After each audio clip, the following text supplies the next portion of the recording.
Glórias a Deus. Vamos fazer a nossa leitura bíblica em Romanos, capítulo de número 5, versículo 19, versículo 20 e 21. Diz assim: Porque, como pela desobediência de um só homem, muitos foram feitos pecadores, assim, pela obediência de um, muitos serão feitos justos.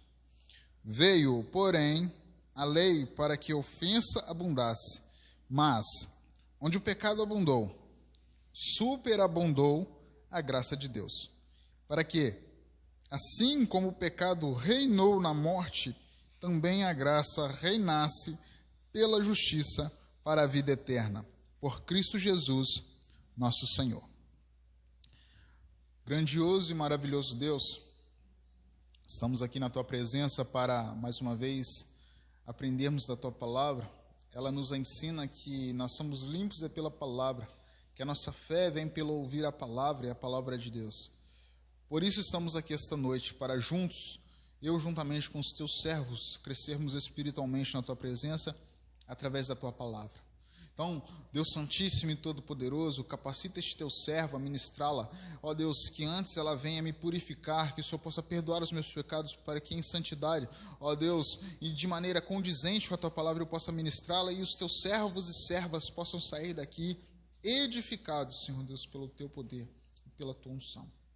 Pai querido, Pai bendito, abençoe, Senhor Deus amado, esses instantes, que o Senhor, meu Pai, possa tomar a direção em nome de Jesus. Amém. Onde o pecado abundou, superabundou a graça de Deus. E é com essas palavras que nós adentramos nessa exposição, nessa reflexão da palavra do Senhor, que basicamente define o cerne, o ponto central do Evangelho nas nossas vidas. Porque precisamos entender da onde Deus nos tirou e aonde Deus nos trouxe. Para podermos entender, nós precisamos retroceder um pouco lá nas páginas do Gênesis para compreendermos o que houve com a humanidade e por que precisávamos tanto de um Salvador, por que precisávamos tanto da graça de Deus. Quando nós vamos lá nos primeiros capítulos de Gênesis, nós vamos ver Deus tendo um relacionamento próximo com o homem e posteriormente com a mulher. Nós não sabemos quantos anos aproximadamente eles estiveram ali no Éden, desfrutando daquela presença maravilhosa de Deus, que todos os dias, ao findar do dia, ao entardecer, ele vinha para poder conversar com o homem, para dialogar com o homem, para ter intimidade com o homem. Guardem isso. Deus tinha intimidade com o homem. Mas Deus, ele havia dado uma série de ordenanças, uma série de instruções, e dentre essas instruções ele deu uma ordem muito específica. Olha, de toda a árvore do jardim comerás, mas da árvore do conhecimento do bem e do mal, dela não comerás, porque do dia que dela comerdes, certamente morrerás. Esta era a ordem, a qual o homem e, consequentemente, sua esposa não deveriam desobedecer. Então, como eu disse, nós não sabemos exatamente quanto tempo Adão e Eva estiveram ali no Éden. Podem ter sido centenas de anos, milhares de anos, não tem como precisar. Mas fato é que, com o decorrer do tempo, com o decorrer dos anos, aqueles dois baixaram a guarda. Não estiveram atentos, deixaram de vigiar. Até que um dia, provavelmente, o inimigo de nossas almas, astuto, na observância daqueles dois ali, encontrou uma oportunidade de confundir e conduzir aqueles dois a descobrirem que havia algo muito sério na desobediência a Deus. Porque ele trata ali, e aqui nós podemos, com propriedade bíblica, dizer que eles provavelmente ali tinham alguma curiosidade para saber como era ser como o Senhor, conhecedores do bem e do mal. E o inimigo de nossas almas, ele explora isso. No mínimo, curiosidade eles tinham, porque nós sabemos biblicamente que a concupiscência são os nossos desejos mais íntimos, mais profundos, e nós somos tentados pelas nossas próprias concupiscências. Então, no mínimo, curiosidade eles tinham. Mas eles tinham recebido uma ordem expressa: não comer. E talvez você pode me perguntar, mas Antônio, que problema há em comer o fruto? Em comer o fruto, ao qual a Bíblia sequer cita um nome? Alguns dizem que é maçã, outros dizem que são outras coisas, nós não sabemos. Pode ser qualquer coisa, mas não importa. O fruto que era, e comê-lo tão pouco importava. O que realmente importava era a ordem, que nós não deveríamos ter desobedecido. E por que eu falo nós? Porque a Bíblia vai nos dizer que o pecado de Adão chegou até nós. Pela desobediência de Adão, nós morremos, espiritualmente falando. Então, o pecado não estava em comer o fruto. O pecado estava na desobediência de uma ordem expressa e direta. Deus foi muito específico. Daquela árvore você não pode comer. E aqui não vamos ficar martelando muito em cima de Adão, porque nós não sabemos o que faremos se estivéssemos no lugar dele também. A chance de cairmos era igual ou maior. Mas o que nós precisamos aprender com isso? Que a falha, o pecado de Eva e posteriormente de Adão, produziu uma consequência, produziu uma ofensa para com a santidade de Deus. Ofendeu a santidade suprema do Senhor e atrapalhou o relacionamento de intimidade que o homem e a mulher tinham com o seu Criador. Lembram-se quando eu disse intimidade? Isaías, se eu não me engano, vai dizer que os pecados eles fazem separação, eles distanciam o homem do seu Deus. Então agora Deus, que estava tão próximo, que vinha todos os dias ali dialogar com Adão, estava distante. E Adão vê da pior maneira possível e experimenta a consequência da desobediência. Deus disse que aquele que comesse certamente morreria. Adão morreu imediatamente? Não. Fisicamente? Não. Porque enquanto estava lá no Jardim do Éden, tinha uma outra árvore que era chamada de árvore da vida, e quem comesse daquele fruto, ele continuaria vivendo. A partir do momento que Adão, ele deixa de estar no Jardim do Éden, agora ele não teria mais acesso à árvore da vida. Então, a primeira morte, que é a morte física, agora ele estava sujeito não somente a essa, mas também às doenças. Só que ainda existem outras duas mortes que vieram como consequência desse ato de desobediência de Adão. A primeira delas é a morte espiritual. A morte espiritual, ela vem na vida daqueles que permitem com que o pecado ele venha abundar na sua vida, que o pecado ele venha controlar a sua vida. Por isso que Paulo ele vai bater muito firme na tecla quando ele vai dizer que nós não estamos sob o jugo do pecado, nós não estamos sob o domínio do pecado, nós não estamos mais sob a servidão do pecado. Por isso que ele enfatiza muito isso, porque todos aqueles que se permitem ser controlados pelo pecado, que deixam o pecado abundar nas suas vidas, estão mortos espiritualmente. Porque a vida está em Deus. Jesus ele exemplifica isso muito bem lá em João, no capítulo 15, quando ele vai dizer que eu sou a videira verdadeira e as varas precisam estar conectadas ou enxertadas na videira para poderem ter vida. Então, a partir do momento que nós nos permitimos viver pecando, como a Bíblia vai dizer, nós vamos nos distanciando de Deus e assim nós estamos mortos espiritualmente. Lembram-se da parábola do filho pródigo? Quando Jesus ali exemplifica o pai de família como o nosso Deus e o filho que foi para distante, eis que esse filho estava morto e reviveu. É justamente por isso, porque ele estava morto espiritualmente. Então essa foi uma das consequências do pecado, a morte espiritual. E a terceira morte, que é a mais séria de todas, ela vem em consequência da morte física. Porque quando a morte física vem, se eu estou morto espiritualmente, acontece algo terrível que é chamado de morte eterna. E que vai acontecer quando Jesus voltar. Para aqueles que estiverem vivos e mortos espiritualmente, eles também estarão submetidos à morte eterna. O que é a morte eterna? É a separação eterna de Deus. Uma morte espiritual, se não tratada, se não revivificada através do Espírito, ela vai conduzir o cristão à morte eterna.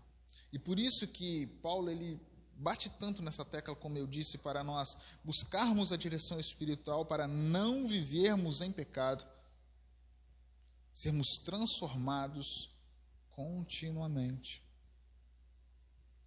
Quando nós olhamos para as Santas Escrituras, nós vamos ver, e esse texto qual nós lemos aqui de Romanos 5, no iniciozinho do capítulo, ele vai fazer essa construção, mostrando como a partir do pecado de Adão, as coisas foram se desenrolando. Ele vai dizer que desde Adão até a lei, nós estivemos sob o domínio do pecado. O pecado abundou. Ele chega a dizer que o pecado reinou.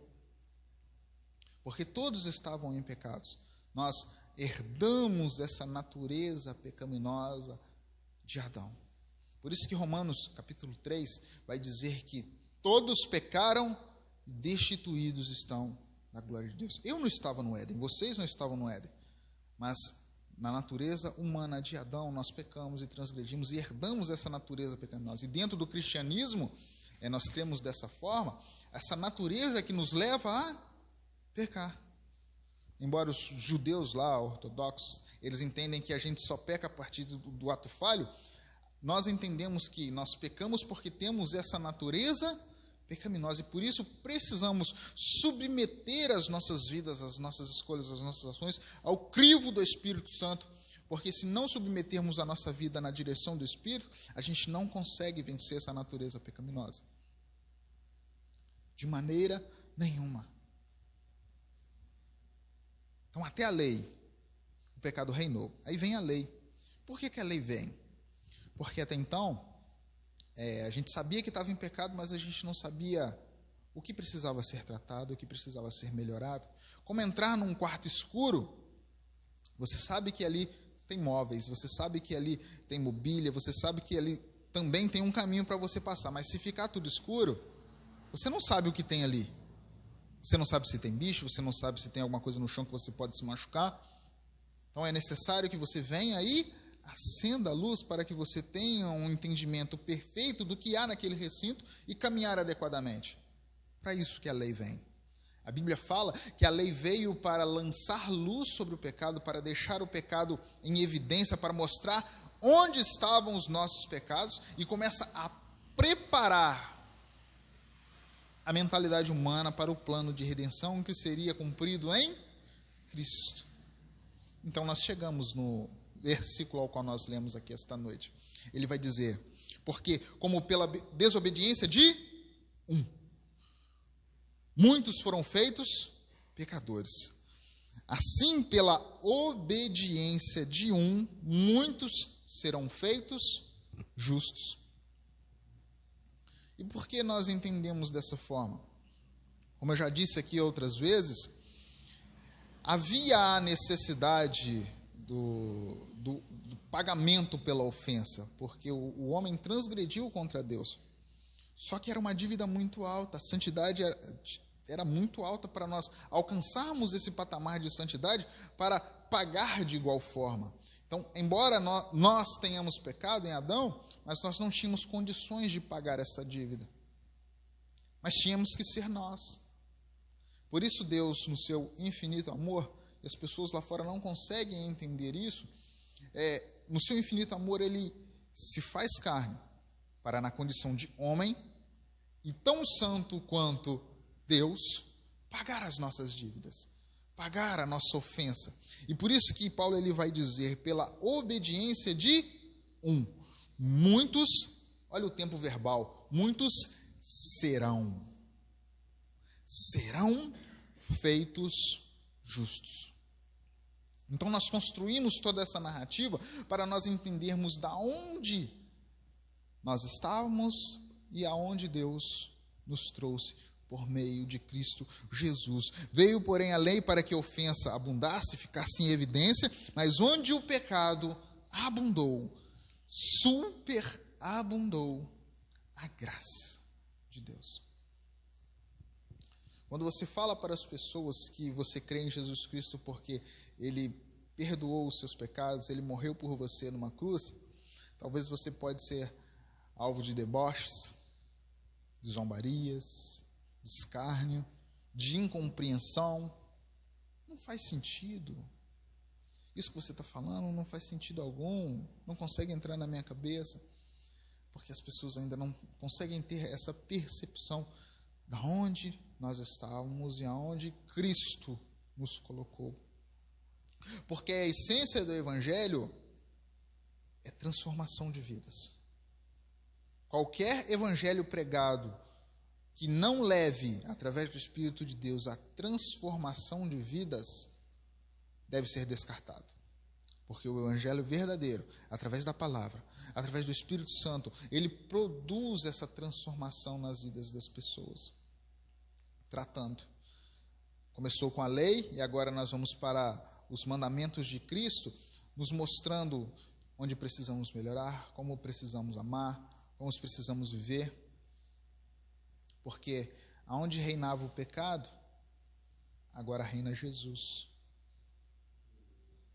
Paulo ele vai dizer que se eu fico debaixo do domínio do pecado, eu sirvo ao pecado. João ele vai dizer que agora quem está em Cristo não vive mais pecando. E embora a minha natureza ela tente me levar para o caminho do pecado, quando eu entro na presença do Espírito, me submeto à vontade do Espírito de Deus, esse Espírito que me convence do pecado, da justiça e do juízo, ele vai me orientar e me fortalecer para podermos vencer o pecado. Por isso Gálatas diz de forma tão emblemática e profunda que há uma batalha espiritual acontecendo. Nós precisamos estar atentos e vigilantes, porque não batalhamos contra a carne ou sangue, mas sim contra os principados e potestades nos lugares celestiais. Porque o Espírito, ele nos fortalece, ele nos ajuda, mas de igual forma, o inimigo de nossas almas, que brama como um leão, tenta de todas as maneiras nos desvirtuar e nos fazer desviar dos nossos caminhos. Mas agora, aonde havia o domínio do pecado, superabunda a graça de Deus. É algo mais que abundante, excedente, que transborda. Uma vida transbordante na presença do Senhor, sermos cheios do Espírito, revestidos do Espírito, porque agora nós conseguimos compreender da onde Deus nos tirou. Agora nós conseguimos compreender a obra salvífica que Cristo fez, porque sem Cristo nós ainda estaríamos sob o domínio do pecado, porque sem Cristo nós ainda estaríamos escravizados nas nossas ofensas, nas nossas transgressões, porque sem Cristo eu estaria fadado àquela morte, a morte eterna. Estaríamos todos mortos, espiritualmente falando. E quando chegasse a nossa morte ou a vinda de Cristo, nós entraríamos para a eternidade totalmente separados de Deus. Então, por isso, precisamos permitir que a graça de Deus venha superabundar nas nossas vidas. Talvez a tua natureza pecaminosa vai querer dizer para você ir aqui ou acolá, fazer isto ou aquilo. Ah, mas é bom. Ah, mas isso é agradável para a minha carne. Mas nem tudo que é agradável para a nossa carne significa que é bom para a nossa alma e para o nosso espírito. E por isso precisamos submeter ao crivo do Espírito Santo para buscarmos direção de Deus sobre como caminhar, sobre como agir, porque aonde o pecado abundou, superabundou a graça de Deus. Eu quero que você, por favor, saia daqui esta noite com essas palavras guardadas na sua mente e no seu coração. Eu sei de onde Cristo me tirou, por isso que eu amo, por isso que eu sirvo, Por isso que, dentro das condições que a mim foram colocadas, através do Espírito de Deus, eu digo não para o pecado. Porque vale a pena dizer não para o pecado e viver para Cristo, e viver para Deus. E eu não me canso de falar as palavras de Paulo. Para mim, o viver é Cristo. E o morrer é lucro. Para mim, o viver é Cristo. Por quê? Porque Ele está na graça superabundante. E o morrer é lucro, porque Ele sabe que se Ele vier morrer, quando Ele viesse morrer, Ele entraria para a vida eterna. Estaria lá, como na parábola lá que Jesus fala, junto das ovelhas que foram colocadas à direita, não aos bodes à esquerda. Superabundou a graça de Deus nas nossas vidas. Superabundou. E falar de graça é entender que é algo que nós não merecemos. Eu sei que é um jargão batido e falado, mas nós precisamos estar sempre reforçando, porque não é porque eu sou feio, bonito, rico, pobre, preto, branco, amarelo, moro numa casa bonita ou numa casa feia, ou tenho carro bonito, carro feio, eu ando a pé, ando de bicicleta, tenho animais, não tenho, não importa o que você faz. Não importa se você prega, não importa se eu louvo, não importa o que eu faça, jamais será por mérito. É favor imerecido. Então fica-nos a pergunta: por que não amarmos esse Deus? Por que não amarmos esse Cristo e recebê-lo como nosso único e suficiente Salvador? Já que agora nós sabemos de onde Ele nos tirou, já que agora nós sabemos a obra redentora que Ele fez na nossa vida, porque Ele não tinha, meus queridos, obrigação nenhuma de fazer isso. Nenhuma. Mas Ele fez. Ele fez. O próprio Paulo, ele traz uma reflexão aqui muito interessante. Ele diz assim, olha, pode ser que por alguém bom, alguém até ouse morrer. Talvez pela sua mãe, pelo seu filho. E as mães têm muito essa essência, essa natureza de realmente fazer o que for necessário para os seus filhos. Então, para um familiar querido, para uma pessoa próxima, talvez realmente a gente se disponha a morrer. Mas Jesus Cristo, Ele prova o seu amor. A Bíblia é muito clara. Ele prova o seu amor enviando e morrendo naquela cruz por pecadores, por pessoas más. Lembram-se do tempo verbal que eu falei aqui? Muitos serão feitos justos. Cristo, ele não estava pensando só naquele momento, ele estava pensando em muito tempo depois. Todos aqueles que crerem no seu nome, todos aqueles que buscarem a sua presença, seriam também justificados. E onde estava o controle e o domínio do pecado, agora seria vida e abundante em Cristo Jesus.